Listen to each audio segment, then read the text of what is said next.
Um, yeah, so it's interesting seeing these works together here because it basically shows 4 iterations of my work from really the very beginning.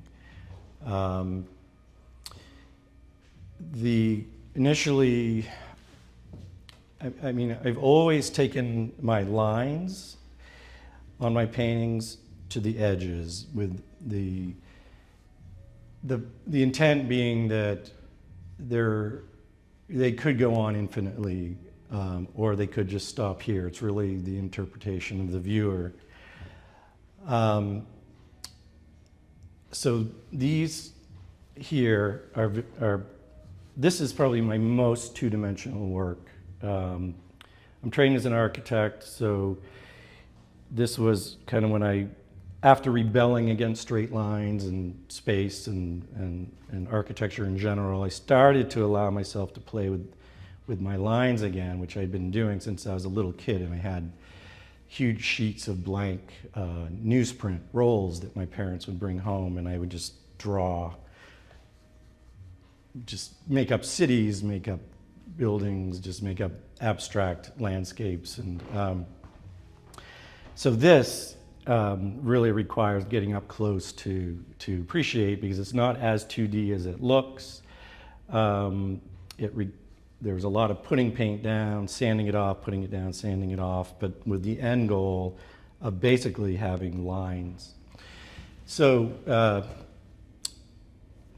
many years ago, I was in my studio in New York. It was a basement studio in Tribeca, and I had friends over, and we were just kind of shooting ideas back and forth about my work and just art in general and stuff that stupid things that people talk about in their studios. And someone came, because I was talking about my infinite lines, and someone said, well, okay, that's 1 or 2 dimensions. What about, the infinite dimensions picture planes?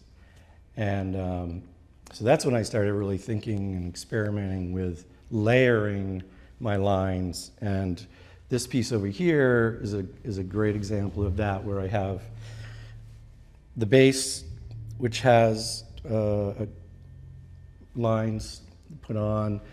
Then there's layers of epoxy resin and acrylic sheets and more lines put on, and then another acrylic sheet and more epoxy resin, so that the lines are floating in multiple planes. And so my initial thinking was lines can go in all directions, up, down, sideways, any angle. Now they can be in infinite planes. Obviously that literally is never going to happen, but and then this piece over here kind of took it the other way, where I started with a solid, and with utilizing a CNC machine, carved away at the plane. And there's actually a few different planes there too.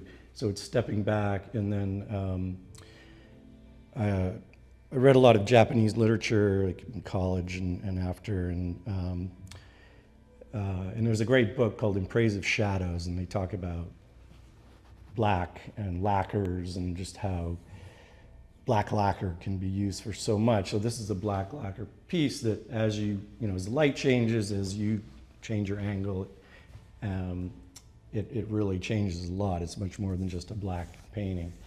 These pieces here are then the next step or iteration, where utilizing a 3D printer, I'm creating these individual cells that are various heights and putting thin layers of acrylic paint, then a thin layer of epoxy resin, then some more paint, epoxy resin,